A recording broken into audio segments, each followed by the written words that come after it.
샬롬. 저희 영상으로 토요 새벽 기도에 함께 하신 성도 여러분들 주의 이름으로 환영하고요. 저희 함께 찬송가 285장 찬양 드림으로 토요 새벽 기도에 하나님께 드리겠습니다.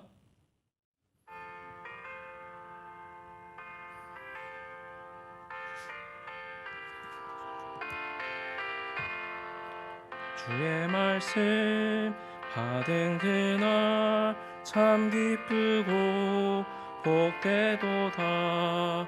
이 기쁜 마음 못 이겨서 온 세상에 전하노라. 기쁜 날 주 나의 죄 다시 쓴 날 늘 깨어서 기도하고 늘 기쁘게 살아가리. 기쁜 날 주 나의 죄 다시 쓴 날 이 좋은 날 내 천한 몸 새 사람이 되었으니 이 몸과 마음 다 바쳐서 영광의 주를 섬기리. 기쁜 날 주 나의 죄 다시 쓴 날 늘 깨어서 기도하고 늘 기쁘게 살아가리. 기쁜 날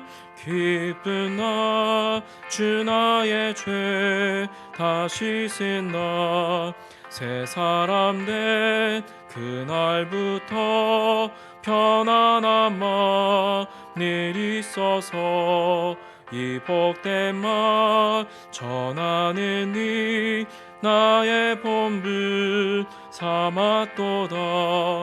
기쁜 날 주 나의 죄 다시 쓴 날 늘 깨어서 기도하고 늘 기쁘게 살아가리. 기쁜 날 주 나의 죄 다시 쓴 날.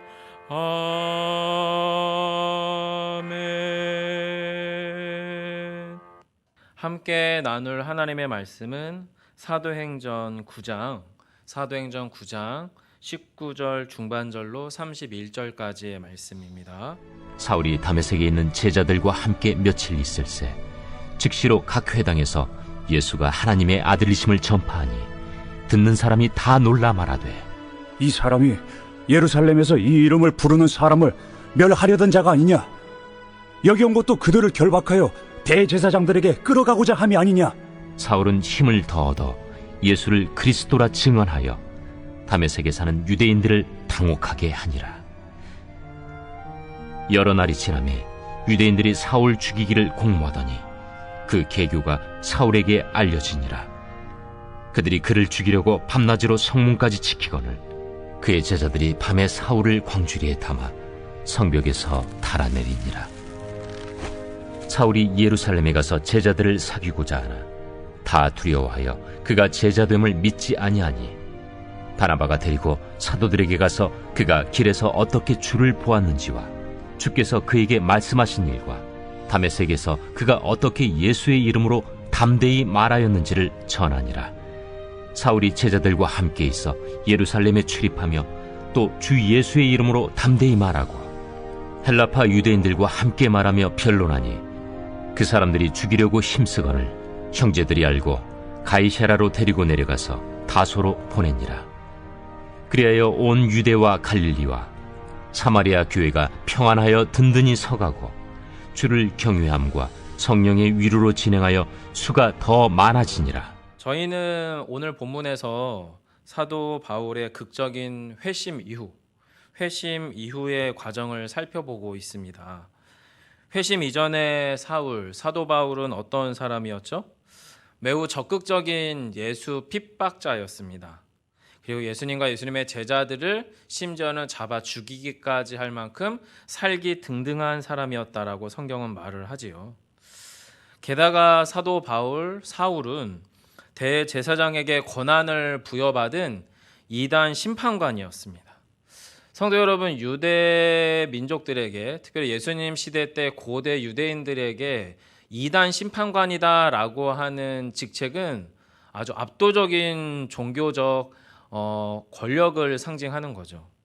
즉 사울이 저 사람은 예수를 믿는 유대교를 핍박하는 자, 유대교를 반대하는 자입니다. 바로 소위 이단입니다라고 규정하는 순간 그 사람은 유대 사회에서 생존이 불가능한 존재로 전락하게 됩니다. 즉 유대인들의 생사 여탈권, 그의 사회적, 정치적, 정상적인 사회생활을 가능케도 하고 불가능하게도 할 수 있는 기준, 그 권한이 지금 이 사울이라고 하는 인물에게 주어졌다라고 하는 거죠. 유대인들의 존재를 규정하게 되는 겁니다. 그가 정상적인 유대인인지 비정상적인 유대인인지를 규정할 수 있는 강력한 종교 권력이 사도 바울에게 부여받은 거죠. 이랬던 사도 바울이 매우 구체적으로 이단을 완전히 싹쓸이할 수 있는 이단 척결의 중심지로 다메섹을 정합니다. 그리고 여러분이 이미 어제 본문에서 읽으셨던 것처럼 그 다메섹으로 향하는 중에 매우 극적으로 예수 그리스도를 만나죠. 환상 중이든지 아니면 매우 극렬한 어떤 영적 체험인지는 저희는 정확하게 알 수 없지만 이 매우 극적인 과정을 통해서 예수 그리스도를 만나게 된 이 사도 바울은 완전히 회심을 경험합니다. 그리고 전향하게 되죠. 성도 여러분, 바울이 자신의 마음을 바꾼 것, 이것을 회심이라고 할 만하고요. 그 마음을 바꾼 이후에 삶의 방향을 바꾼 것을 전향한다라고 할 수 있는데 이것이 단적으로 드러나는 본문이 20절로 22절입니다. 한 번 더 함께 볼까요? 즉시로 각 회당에서 예수가 하나님의 아들이심을 전파하게 되고 듣는 사람이 다 놀라 말하되 이 사람이 예루살렘에서 이 이름을 부르는 사람들을 멸하려던 자가 아니냐, 여기 온 것도 그들을 결박하여 대제사장들에게 끌어가고자 함이 아니냐 하더라. 사울은 힘을 더 얻어 예수 그리스도를 그리스도라 증언하여 다메섹에 사는 유대인들을 당혹하게 하니라. 여러분, 여기에 보시면 사도 바울의 회심의 모습이 등장합니다. 그리고 전향한 삶의 모습이 드러나지요. 바울은 예수가 하나님의 아들이시다라고 하는 것을 마음 가운데 받아들입니다. 즉 회심입니다. 예전에 이쪽에서 예수를 핍박하는 마음을 가졌던 사람이 이제는 그 예수가 하나님의 아들이라고 하는 마음으로 바꾼 거죠. 이게 회심입니다. 그리고 스스로 이제는 예수를 박해하던 자리에서 예수를 전파하는 전파자의 자리로 옮겨가게 되죠.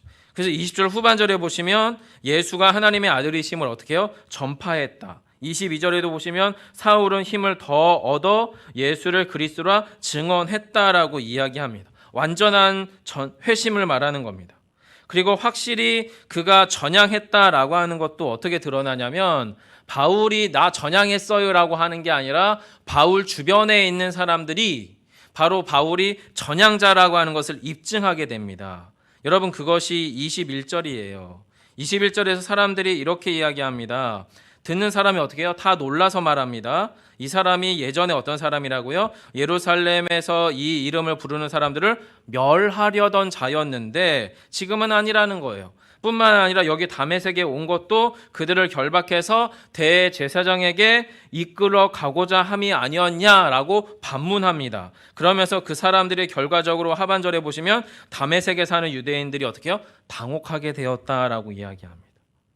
바로 사람들이 아는 거예요. 무엇을요? 바울이 전향했다는 것을. 확실히 전향했다는 사실은 과거 그를 옹호했던 사람들, 바울이 참 잘한다, 사울이 참 잘한다라고 사울의 손을 들어줬던 사람들을 당황시키게 되고 있어요. 그리고 얼마 후에 그렇게 당혹해하던 바로 그런 사람들이 이제는 사도 바울의 가장 적극적인 암살자가 되죠. 그게 23절로 24절입니다.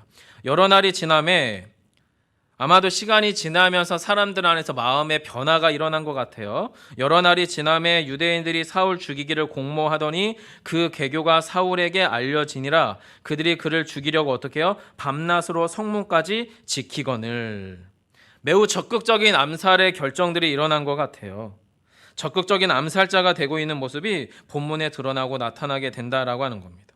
자, 성도 여러분, 한 개인 바울에게 일어난 이 복음으로의 회심과 전향이라고 하는 것이 바울의 지금까지의 삶과 앞으로의 삶을 어떻게 바꿔갈지, 어떤 변화를 초래했을지 여러분 본문 안에서 혹시 발견되십니까? 한때 원수였던 예수 공동체의 사람들하고는 형제가 되고요. 한때 가장 신뢰할 만한 동지였던 사람들하고는 적이 되는 상황입니다. 하지만 이것이 우리가 꼭 기억해야 될 것은 복음이 우리 안에 들어와서 일으켜지는 그 일은 단지 지금 사도 바울의 삶의 현장에서 나타나는 표면적인 이유들처럼 나와 너를 분리하고 적과 아군을 분리하기 위한 분리주의나 아니면 적대적인 어떤 연대를 초래한다, 그런 말은 아니에요. 오히려 사도 바울이 복음 안으로 들어옴으로 말미암아 일정 기간 동안은 과거의 동지였던 자들은 적이 되겠고 과거의 적이었던 사람들은 형제가 되는 이 변화 속에서 복음은 사도 바울을 더 큰 화평, 더 큰 사랑을 위한 불가피한 칼과 불의 갈등 상황으로 사도 바울을 밀어넣고 있는 거지요. 우리 그리스도인들, 믿는 신자들에게도 동일합니다. 우리 안에 복음이 진실로 온전히 들어와서 이 복음이 나의 삶에서 전향적인 일들을 일으킬 때, 우리의 마음을 돌이킬 때에 우리 안에서는 이런 갈등 상황들이 필연적으로 일어난다라고 하는 거예요. 언제까지요? 온전한 복음이 내 심령에 심겨지고 그 복음이 싹이 나고 열매가 맺기까지 과거 바울이 저절로 사도 바울이 될 수 없었던 것처럼 우리 안에서도 그런 일들이 일어난다는 거죠. 어떤 일들이 일어날까요? 사울은 과거 자신이 가지고 있었던 기존의 사고방식, 기존의 행동, 기존의 삶의 방식들을 완전히 뒤집어 엎어야 하는 변혁적인 갈등을 피할 수 없었다라고 하는 거예요. 결국에는 자신에게 호의적이고 동조적이었던 그룹이 사라졌어요. 오히려 그들이 자신의 가장 치명적인 암살 집단으로 전락해 버렸어요. 그리고 그들 가운데 집요한 살해 위협과 계획 속에서 바울은 어떻게 합니까? 변칙적인 광주리 탈주국을 벌이게 됩니다. 율법에 깊이 젖어 있었던 유대인 그 성년이었던 유대 남자가 성벽에 밤중에 몰래 광주리를 타고 내려와야 할 만큼 명예를 너무나 중요시 여기는 유대인 남자가 그렇게 정말로 변칙적이고 약간은 추해 보이는 탈주국을 벌여야 할 만큼 그의 생명의 위협이 다급했다라고 하는 걸 보여줘요. 이런 광주리 탈주국을 벌이면서 급하게 사도 바울이 예루살렘으로 돌아갑니다. 자, 그런데 그렇게 예루살렘으로 돌아갔다고 해서 지금 이 사도 바울 안에 일어나는 갈등 상황이 완전히 사라지는 건 아니죠. 왜 그렇습니까? 과거와의 완전한 결별은 결코 쉬운 일이 아니기 때문에 그렇습니다. 생각해 보세요, 여러분. 예루살렘으로 사도 바울이 돌아왔다고 해서 예전 사울의 삶으로 이제는 더 이상 사울은 되돌아갈 수 없는 노릇이에요. 그렇다고 해서 예수 공동체의 제자들에게 찾아가서 여러분, 저는 이제 예수를 믿었어요. 저는 이제 변했어요. 라고 말한다고 저절로 예수 공동체에 소속될 수 있는 상황도 아닌 거예요. 과거로 돌아갈 수도 없고 그렇다고 예수 공동체 안으로 오롯이 속할 수도 없고 아주 애매하고도 혼란스러운 삶의 정황이 사도 바울에게 찾아와 있는 거죠. 바로 그때 화해와 용납의 사람이었던 바나바가 나섭니다. 여러분, 그것이 26절로 28절입니다. 사울이 예루살렘에 가서 제자들을 사귀고자 하다가 두려워하여 그가 제 대담을 믿지 아니하니, 제자들이 믿지 못했다는 거죠. 그때 바나바가 등장합니다. 바나바가 데리고 사도들에게 가서 그가 길에서 어떻게 주를 보았는지와 주께서 그에게 말씀하신 일과 다메섹에서 그가 어떻게 예수의 이름으로 담대히 말하였는지를 어떻게 해요? 전하니라. 자, 여러분, 바나바 역시도 꼭 기억해 주셔야 될 게, 바나바가 물론 화해와 용납의 사람이긴 했었지만 바나바가 사도 바울의 회심의 전반을 처음부터 끝까지를 직접 목격한 목격자일 수도 없을 거고요. 또한 그의 암살 위협을 피해서 함께 다메섹을 탈출한, 소위 말해서 이 광주리를 달아 내렸던 사람 중에 한 사람도 아니에요. 다메섹을 함께 탈출한 전우가 아니라는 거죠. 오히려 바나바는요, 바울의 탈출을 도왔던 누군가의 증언을 듣고 그 사람의 이야기만을 믿고 교회 공동체에게 사도 바울의 회심과 전향을 지금 그것이 실제로 일어났다라고 공증하고 있는 거예요. 달리 말하면 성도 여러분, 바나바 역시도 교회 공동체의 대다수의 제자들이 사도 바울에 대해서 갖고 있었던 그 두려움, 그 의심, 그리고 그 공포감을 똑같이 품고 있는 사람이었을 거예요. 하지만 바나바는 다른 형제들의 증언을 듣지요. 다메섹에서의 사도 바울의 그 회심의 이야기들, 회심 이후에 일어났었던 일들에 대해서 귀로 들으며 바나바는 선택합니다. 믿음의 선택을 하죠. 어떤 선택을 합니까? 바나바는 다른 형제들의 증언과 더불어 사도 바울 안에 발견된 무엇을? 예수의 향기를 포착하게 됩니다. 결국에 한 성령 안에 바나바도 바울도 속해 있구나. 그리고 한 주 대신 예수 그리스도를 바울 역시도 사울 역시도 고백하는 영적 형제라고 하는 것을 알아차리게 되고 확신하게 된다라고 하는 거죠. 그러한 바나바의 확신과 믿음의 용납이 바울을 초대교회 안으로 초대하고 있었다라고 하는 겁니다. 하지만 이미 앞에서 말씀드린 것처럼 여러분, 한 사람의 극적인 회심, 이 사울이 바울 되어가는 이 한 사람의 극적인 회심과 전향이 그 내면에서 일어났다고 해서 저절로 자신의 삶의 소속과 환경을 바꿀 수는 없습니다. 사도 바울은 자신이 속한 집단에서는 이제는 암살 대상 1호로 전락했어요. 그리고 예수 공동체 안으로 더 충분히 들어가기까지 자신이 치러야 할 값들이 분명히 있었어요. 그래서 사도 바울의 서신 곳곳 가운데에서는 바울의 사도성을 의심하는 수많은 거짓 사도들이나 여러 가지 음해들이 그의 사역 내내 따라다녔던 것을 우리는 서신을 통해 발견하게 됩니다. 사도 바울이 진짜 하나님의 사도였는지에 대해서 의심의 눈초리가 초대교회 내내 완전히 떠날 수 없었다라고 하는 거죠. 그렇다면 여러분, 우리는 생각해 봐야 됩니다. 바울이 이런 모든 대가를 지불하면서까지 자신의 모든 것을 버려야 했던 이유는 뭘까? 초대교회 구성원으로 속하기까지 자신의 그 수만 가지의 대가를 지불할 수 있었던 유일한 이유가 무엇일까라고 하는 거죠. 우리가 다 아는 것처럼 그 이유는 딱 하나입니다. 바로 예수 그리스도예요.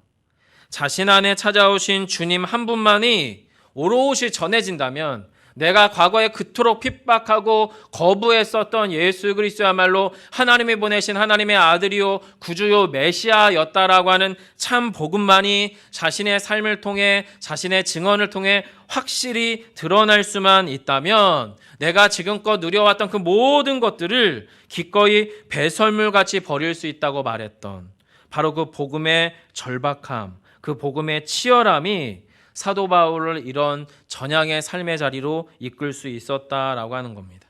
그리고 저희는 잘 아는 것처럼 이런 사도 바울의 절박함은 사도 바울의 삶이 녹록지 않을 것을 암시함을 알고 있어요. 그것이 여러분 29절로 30절입니다. 이어서 읽어드릴게요. 또 주 예수의 이름으로 담대히 말하고 헬라파 유대인들과 함께 말하며 변론하니 그 사람들이 죽이려고 힘쓰거늘, 지금 바울을 죽이려고 힘쓴다는 거죠. 형제들이 알고 가이사랴로 데리고 내려가서 다소로 보내니라. 끊임없는 사도 바울의 복음 전파는 지속적으로 예루살렘에 있었던 예전 사울을 그렇게 옹호하고 동조하던 그 집단 그룹들에게는 너무 당혹스럽고 위협적인 일이었어요. 사실 바울은 사울일 때에는 여러분 가장 강력한 무기였잖아요. 유대인들이 예수 믿는 사람들을 핍박하고 잡아 죽일 수 있는 가장 유능하고 강력한 무기였던 바울이 자, 내가 다메섹에 가서 그 이단의 중심지를 완전 파괴하고 오겠다라고 그렇게 호언장담했던 그 강력한 무기가 정작 다메섹을 다녀오고 나서는 도리어 자신들의 목을 치는 가장 치명적인 칼날이 되어서 돌아와 버린 거죠. 그러다 보니까 사도 바울의 계속적인 복음 전파는 사도 바울의 생명을 위협하는 검이기도 했고 자신들의 생존을 바로 기존의 유대인들을 위협하는 검이기도 했었다라고 하는 겁니다. 양날의 검인 거죠. 사도 바울의 말과 행적을 통해 복음이 더 왕성히 전해집니다. 그 복음이 더 전해지면 전해질수록 사람들은 사도 바울에 대한 살해 위협과 또 그 사도 바울에 대한 박해 역시도 더 크게 행사하게 될 것이에요. 하지만 여러분, 우리는 아는 것처럼 사도 바울은 이것을 기점으로 해서 다시 예전의 사울로 돌아갈 마음이 없어 보입니다. 그리고 심지어 자신의 생명의 위협이 예수 그리스도를 전하는데 내 목숨이 위협스럽다, 위험하다는 것이 전혀 걸림돌이 되지 않습니다. 그러다 보니까 사도 바울의 삶이 어떻게 돼요? 복음을 전해요. 거기서 박해가 일어나요. 그럼 거기서 도망가요. 도주하죠. 그리고 도주한 그곳에서 또다시 복음을 전파합니다. 그렇게 순교자의 삶으로 이어질 법한 전도자의 삶이 사도 바울의 인생이 되었습니다. 이런 사도 바울의 인생 여정을 본문 31절은 이렇게 묘사합니다. 그리하여 온 유대와 갈릴리와 사마리아 교회가 평안하여 든든히 서가고 주를 경외함과 성령의 위로 진행하여 수가 더 많아지니라. 성도 여러분, 지금 사도 바울에게 복음은 어떻게 작동되고 있고 사도 바울의 삶에 어떤 삶을 요청하고 있습니까? 동일하게 우리에게 복음은 현재 어떤 삶으로 우리를 초대하고 있는 것일까요? 본문 31절처럼 저는 그리하여라고 하는 삶이 아닐까 싶습니다. 예수 그리스도의 복음은 우리에게 당장 내 삶의 결과, 현재 상황의 문제 해결을 위한 것으로만 멈추는 복음이 아님을 보여주고 있습니다. 즉 복음이 우리에게 가져다주는 삶의 최종적인 결과는, 필연적인 결과는 현재 상황이 좋든지 나쁘든지, 현재 상황이 부유하든지 가난하든지, 현재 상황이 정말로 죽을 만큼 힘들든지 그렇지 않든지, 이 현재 상황의 문제 해결 자체를 넘어서는 그 무엇이 되고 있음을 사도 바울은 그가 만난 복음을 통해 우리에게 보여주고 있다는 거죠. 즉 진짜 복음은 현재 저와 여러분의 삶에서 모든 상황을 품어냅니다. 좋든지 나쁘든지 힘들든지 편안하든지 모든 상황을 품어내면서 그것을 넘어서는 압도적인 기쁨, 압도적인 소망, 압도적인 사랑의 이유가 바로 예수 그리스도의 복음일 수 있음을 사도 바울은 저와 여러분 가운데 보여주고 있다라고 하는 것이죠. 이것이 사도 바울이 만난 예수의 복음입니다. 그리고 이 복음이 오늘날 이 시대에 우리의 심령을 관통하고 있고 우리의 교회를 채우고 있고 우리의 삶을 주장해가는 그 복음인 것을 여러분 기억해 주셨으면 좋겠습니다. 그렇다면 우리 역시도 사도 바울이 경험했을 법한 회심과 사도 바울의 삶에 요청되었을 그 전향적 삶이 예수 그리스도의 복음을 통해 우리 안에도 일어나고 있다면 오늘 이 시간, 이 시대를 살아가고 있는 저와 여러분의 삶에서 예수 그리스도의 복음으로 인해 일어난 회심과 그 전향은 나의 삶을 과연 어디로 이끌고 있는지 질문해야 될 줄 믿습니다. 성도 여러분, 우리가 꼭 기억해야 될 것은 사도 바울이 예수 그리스도의 복음을 만났는데 그 만났기 때문에 내가 이런 삶을 살아야겠다, 내지는 내가 이런 삶을 살아가는 것이 훨씬 더 가치가 있다라고 하는 것을 깊이 깨닫기 이전에 이미 그의 마음에서 자발적으로 스스로 자연스럽게 그 진짜 복음을 직면한 나머지 그러한 삶의 회심과 전향적 삶의 태도가 자연스럽게 묻어나왔다는 것을 기억해 주셨으면 좋겠어요. 그리고 동시에 그렇게 전향적 삶을 살아나아갈 때에 그것이 예수 그리스도의 장성한 분량에까지 이르기 위한 구원의 여정이며 또한 자기를 쳐서 복종시키는 예수 그리스도의 고난을 내 몸에 채우는 삶의 추구이기도 하다는 것을 같이 이야기하고 있음을 여러분 우리는 기억해야 됩니다. 한마디로 이야기하면 진짜 복음이 우리 안에 들어오면 진짜 그리스도인 된 삶, 진짜 예수 믿는 자의 삶이 무엇인지를 눈으로 보고 깨닫고 그 삶에 도전하게 할 뿐만 아니라 복음은, 그리고 그러한 삶을 우리로 하여금 추구하게 할 뿐만 아니라 그런 삶을 추구하는 삶에 찾아오는 여러 가지의 복음으로 인한 고난과 어려움들을 내 몸에 채우고 견딜 수 있는 힘을 또한 복음은 우리에게 가져다 준다는 것을 사도 바울은 우리에게 보여주고 있다라고 하는 겁니다. 따라서 성도 여러분, 저희가 사도행전을 통해서 성령께서 운행해 가시는 초대교회 안의 복음의 운동이 오늘 이 시대에 우리에게 찾아와서 내 삶에서, 우리의 교회에서, 우리의 가정에서, 우리의 삶의 자리에서 어떠한 복음적 변화로 우리를 이끌어가고 있는지를 함께 묵상하면서 말씀 안에 머물기를 소망합니다.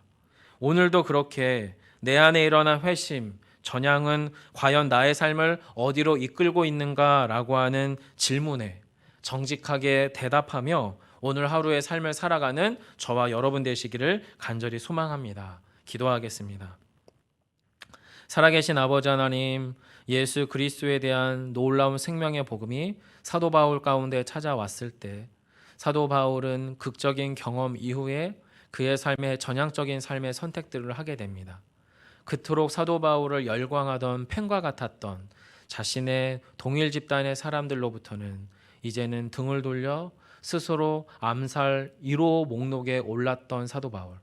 하지만 반대로 또한 자신이 핍박하던 예수 공동체 안에 들어가기 위해서는 참 많은 대가를 기꺼이 지불해야 했던 사도 바울의 이 전향적 삶이 결코 녹록지 않았음을 기억합니다. 하나님, 저희도 우리 안에 찾아온 예수 그리스도의 복음으로 인한 복음적 삶을 선택할 때 우리 삶에 기필코 찾아올 여러 가지의 어려움들과 해석될 수 없는 어려움들이 우리 안에 기필코 찾아올 것인데, 주님, 우리가 그것을 넘어서는 복음에 대한 기쁨, 사랑, 소망을 회복하는 참 그리스도의 삶의 자리에 있게 하여 주옵소서. 그 놀라운 복음적 삶의 자리, 그 복음의 놀라운 영적인 운동성이 오늘 하루도 우리의 심령을 가득 채우게 하시기를 소망하옵고 예수님 이름으로 기도드립니다. 아멘. 하늘에 계신 우리 아버지여, 이름이 거룩히 여김을 받으시오며 나라의 임하옵시며 뜻이 하늘에서 이룬 것 같이 땅에서도 이루어지이다. 오늘날 우리에게 일용할 양식을 주옵시고 우리가 우리에게 죄진 자를 사하여 준 것 같이 우리 죄를 사하여 주옵시고 우리를 시험에 들게 하지 마옵시고 다만 악에서 구하옵소서. 대개 나라와 권사와 영광이 아버지께 영원히 쌓옵나이다. 아멘. 함께 마음 모아 기도하기를 소망합니다. 사도 바울이 경험한 참 복음의 그 놀라운 영적인 역동이 우리 삶에서도 진실로 일어나서 오늘 하루도 복음의 증인되는 삶이 되길 위해서 말씀 붙잡고 함께 기도해 주시고요. 코로나 상황이 여전히 위중한데요, 하나님의 그 구원과 회복의 은혜가 이 땅과 모든 열방 가운데 있기를 위해서 코로나 상황을 위해 기도해 주시고요.